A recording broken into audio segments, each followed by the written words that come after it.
this land. I feel alone when I'm not at home. Oh, oh, oh, oh, oh, hi-oh, hi-oh. Oh, oh, oh, oh, oh, hi-oh, hi-oh. All right, welcome back. Second hour of Aggie Nation, powered by the Eagle. I am Aubrey Bloom, joined by Robert Cessna.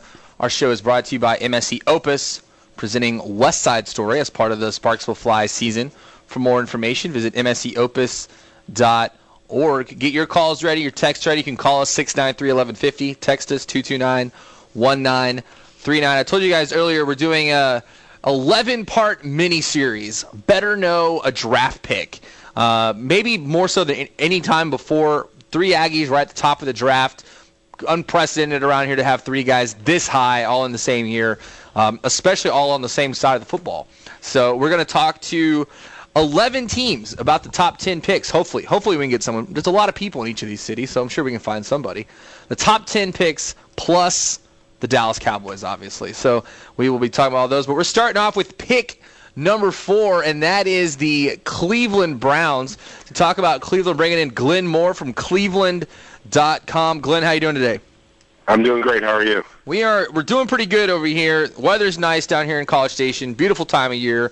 Everyone's getting excited for the NFL draft. Around here, the talk is mostly about Johnny Manziel, but also Mike Evans and Jake Matthews as well. This could be like a historic day for A&M in the draft. You are the expert on the Cleveland Browns, pick number 4. Do you have any sort of, where is Cleveland maybe thinking? What is their strategy? What is the early thoughts of where they might go with this pick? Well, the Browns have a ton of holes to fill. They can go anywhere with this pick. You go wide receiver, obviously quarterback, offensive line, linebacker. So there's a few positions that the Browns do need to address. They can go. And they have been really, really good in not tipping their hand, and not letting the media or anybody else know what they're going to do with number 4 pick. Obviously the fans here in Cleveland want a quarterback. They want a franchise quarterback, and it's a lot of opinions are divided, from Manziel to Blake Bortles to Teddy Bridgewater, even Derek Carr. It's all divided on what the fans want. Will they go quarterback? I'm not sure. Will they go receiver? I don't know. Will they go offensive lineman? I am leaning towards offensive lineman. I know it's not the pick, a skilled player, but it can solidify an offensive line for 7, 8, 9 years. And then also at linebacker. So it's a hype here in Cleveland for fans. They want a quarterback. They're screaming for a franchise quarterback, from Manziel to Bortles to Bridgewater.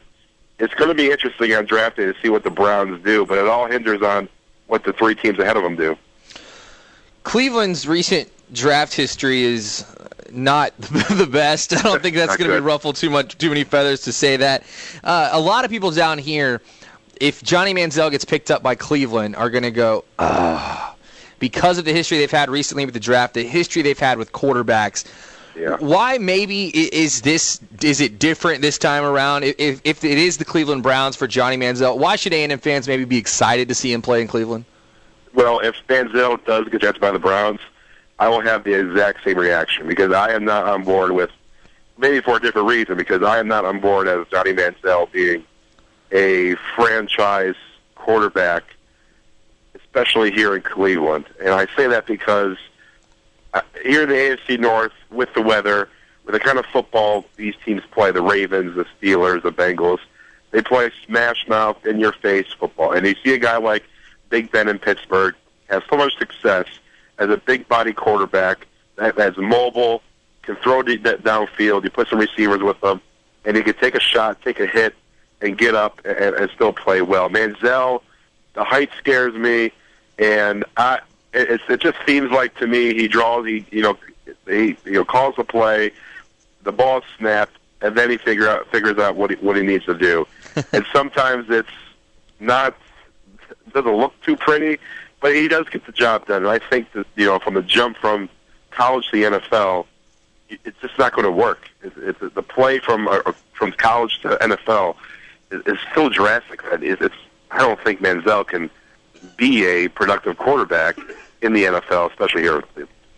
When you look at the history that Cleveland's had at quarterback, is it what's been the primary reason why they just can't ever seem to get, to take a step with a quarterback? It's like a million quarterbacks in the last 10 years or whatever it is. But what's been, I know the weather's an issue up there, but what else? What's been the reason why they've had these problems at quarterback?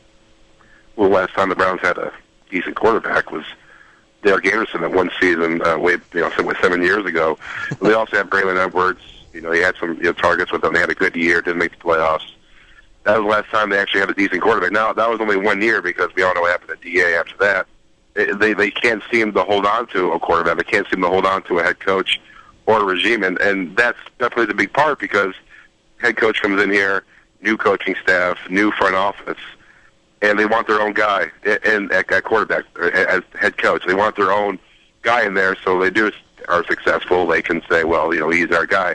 And the excuse they used, for past years was, well, we can get rid of him because, we didn't pick him up. That was the past regime, and I think that comes into play. Different regimes, quarterbacks being here for 2-3 regimes, and, head coaches and offensive staff don't know what they can do with this player. You go in different kind of offensive schemes. It's just, it doesn't seem to fit. It doesn't seem like a head coach gets his chance to make a mark on the team, and especially with a quarterback. A guy like Brandon Weeden, who was drafted in the first round, showed some kind of flash, but it just didn't work. And, getting a fresh start in Dallas, who knows? And I want to hear your reaction to that. But, it's going to be interesting to see what they do and if they, actually draft a quarterback at 4, because you would think that would be a franchise guy, not just a 1-year, gap stop from finding someone else.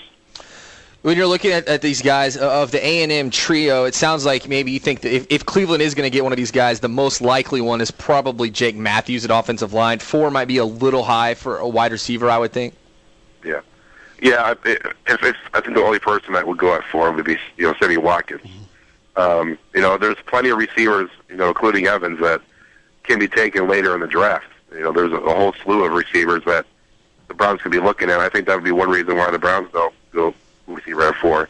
Then again, pairing up Sammy Watkins with Josh Gordon will look very, very good. And a quarterback like Brian Hoyer, if they go quarterback later, I think having Watkins and Josh Gordon and Jordan Cameron would make any quarterback look pretty darn good. So it's Watkins, I think, is the only receiver that can go at 4. A guy like Evans, guy like you mentioned, could go later, but you might have to trade up to get him because he's a big body receiver, a guy you can throw the ball up to and he can go and get it. And Matthews, I would maybe lead towards Robinson as an offensive line the Browns would do at 4. But if I had to go in with my gut and what the Browns would do from your neck of the woods, those 3 players, I would go Manziel, Matthews, and then Evans as priority for the Browns.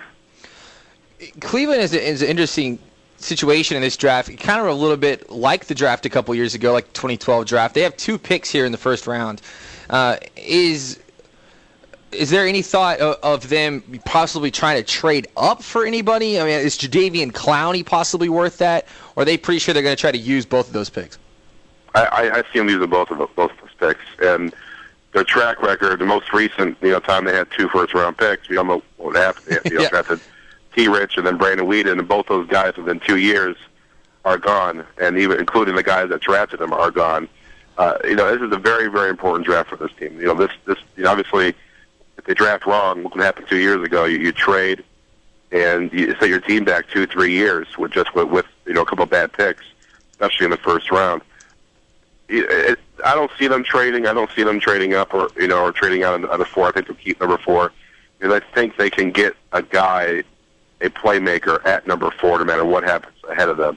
Either it's a quarterback, offensive lineman, or even a wide receiver or a linebacker. One of those guys is going to be there. I don't see them trading down or even having to trade up to get the guy, and then still using the first round pick to fill out. And I would more lean towards a receiver in the first round pick, just because that position is so deep in this draft. I've said recently that I think the Browns are right where I would want to be in this draft, around pick 3, 4, 5, because then they get to let the teams in front of them kind of sort things out a little bit, because I think there's a lot of really good players in this draft. I'm not sure there's any great players in this draft. And I think it benefits them to be a couple picks back and to not have the pressure, like, say, the Texans do, of trying to take someone number 1 overall who, if you stack them against recent draft classes, may not be that impressive. Are the Browns, is that kind of the sentiment that they have as well? Well, if they draft a quarterback, anybody but Blake Bortles, I think Bortles, I would love the Browns to draft Blake Bortles, but I also understand that he's a project. And I think the upside, his ceiling is much greater than Bridgewater or Manziel, but you're going to have to wait a year for Bortles to start. I think you sit him, and a number 4 pick, you're pretty much expected him to come in right away, no matter what position, and be an impact player. So if the Browns do draft a Manziel or Bridgewater, you have to at least give them a fair shot to be the starter and have an impact. And that's your question about them having to make an impact right off the bat. It's going to be if they do draft a quarterback, Manziel or Bridgewater, they're going to have to compete with Brian Hoyer. Hoyer is a guy that had a few games underneath his belt last year before he got hurt, and really won the fans over because he won. But this town loves Manziel. All our polls on Cleveland.com, all they want is Manziel at quarterback. If they do draft him, it'll be very hard to draft Manziel or Bridgewater number 4 and not have him start game 1, just because not waste, but you take him number 4 overall, you expect him to have an impact right away. I can't let you go without talking about this movie coming out about draft day in Cleveland. What's the I know it's the Kevin Costner flick. We talked about it in The Office earlier. Is this are like Browns fans excited about this movie? Or are they like, this is going to be so hokey, it's going to be horrible? Well, Major League came out, and look what happened. The Indians, a few years later, they started winning.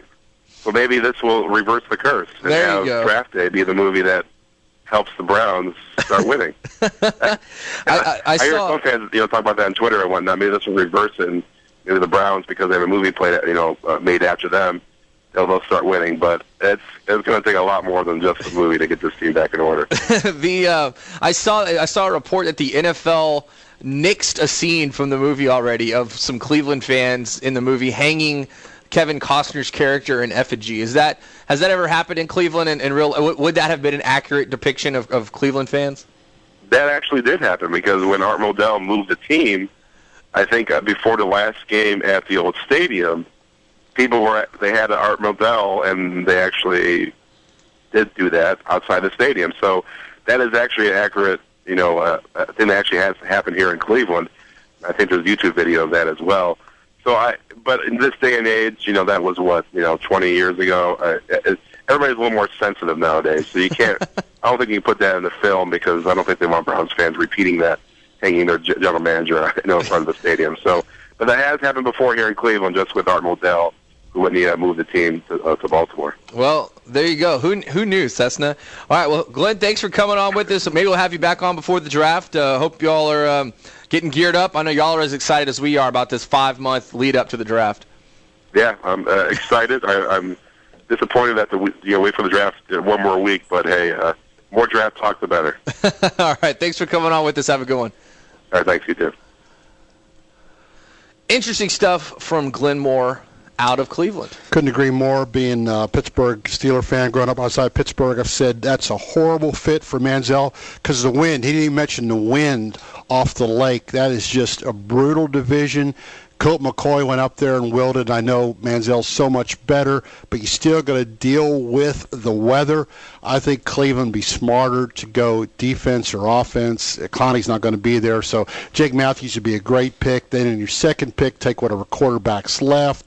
Hope he comes on, because I think why would you go ahead and want to I just think it makes more sense. But you look at Cleveland, they've done nothing that makes more sense. I think Shereen was telling me this. Cleveland is more players on their roster that have been all-pro than any other teams in the division, and they're the worst team in the division because they keep signing these guys and they're good, and they come to Cleveland and they just wash out. They don't get it done. It's amazing, just a mismanaged franchise. We're going to go to break. Let's come back. I want to kind of finish out our thoughts on Cleveland and Manziel. I've got a few thoughts I want to a share on that, and we'll talk about that when we come back. Got some texts about Cleveland and Johnny Manziel, so we'll read those when we come back, too. Stay with us. This is Aggie Nation, powered by the Eagle, Sports Radio 1150 The Zone. With an available 200